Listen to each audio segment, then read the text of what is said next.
বাইজেন্টেনিয়াম বা কনস্টান্টিনোপল বা ইস্তানবুল, হাজার বছরের ইতিহাস, রোমান, বাইজেন্টেনিয়াম বা অটোমান সাম্রাজ্য, দুটি মহাদেশের সংযোগস্থল এই ইস্তানবুল। আজকে আমি ঘুরে দেখাবো ইস্তানবুলের হায়া সোফিয়া, ব্লু মস্ক এবং টপকাপি প্যালেসের কিছু অংশ। খুব বাজে একটা দিন আজকে, কারণ সারা সকাল থেকে বৃষ্টি হচ্ছে এবং যতটুকু দেখলাম সারা দিন ব্যাপী বৃষ্টি। মানে আমাদের যে ঘোরার একটা প্ল্যান ছিল আজকে এই এরিয়াটাতে, সেটা ঠিকমতো হয়ে উঠতেছে না। বৃষ্টিতে আমার পুরো শরীর ভিজে গেছে, যেমন দেখতেছেন আমার চুল, জ্যাকেট সব কিছু ভেজা। আমার পিছনে যে দেখতেছেন সেটা হচ্ছে আয়া সোফিয়া বা হাজিয়া সোফিয়া, সেটার হচ্ছে মসজিদটা, যেখানে হচ্ছে জনসাধারণের জন্য টোটালি ফ্রি।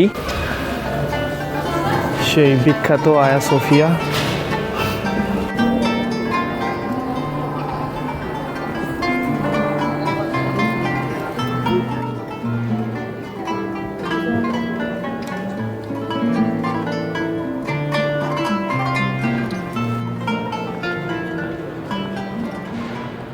আয়া সোফিয়া বা হাজিয়া সোফিয়া হাজার বছরের পুরনো।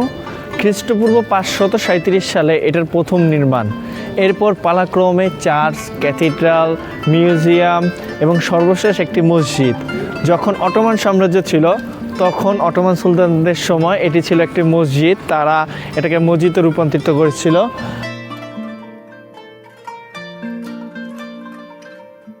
আমরা হচ্ছে সুলতান আহমেদ চ্যামি, যেটাকে বলা হচ্ছে ব্লু মস্ক, সেটার দিকে আগাচ্ছি। আজকে সারাদিন ধরে প্রচুর বৃষ্টি, মানে থামার কোনো নামই নেই।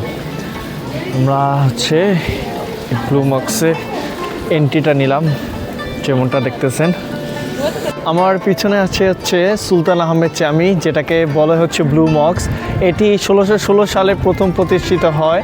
এরপর থেকে অটোমান সুলতানরা এটাকে সুলতান আহমেদ চ্যামি, এবং এখনকার সময় এটা ব্লু মস্ক নামে বেশি পরিচিত। যার কারণটা হচ্ছে এর উপরে যে টমগুলো দেখতে পাচ্ছেন সেগুলো হচ্ছে ব্লু কালারের, যেটা খুবই ইউনিক এবং দেখতে অনেক বেশি সুন্দর লাগে যখন দূর থেকে দেখা হয়। তাছাড়া এই মসজিদটা অনেক বিশাল।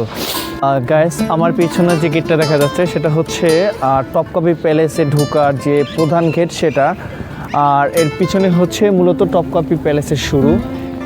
এই টপকাপি প্যালেস ছিল প্রায় 400 বছরের অধিক অটোমান সুলতানদের বাসস্থান, যেখান থেকে এই পুরো যে অটোমান সাম্রাজ্য ছিল সেটার রাজনৈতিক বলেন বা কূটনৈতিক বলেন সব ধরনের কার্য পরিচালনা হতো।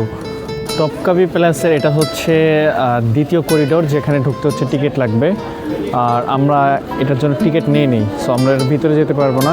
এই ছিল আমাদের শেষ সীমানা পর্যন্ত। এর ভিতরে হচ্ছে মূলত মেন যে প্যালেসটা সেটা শুরু।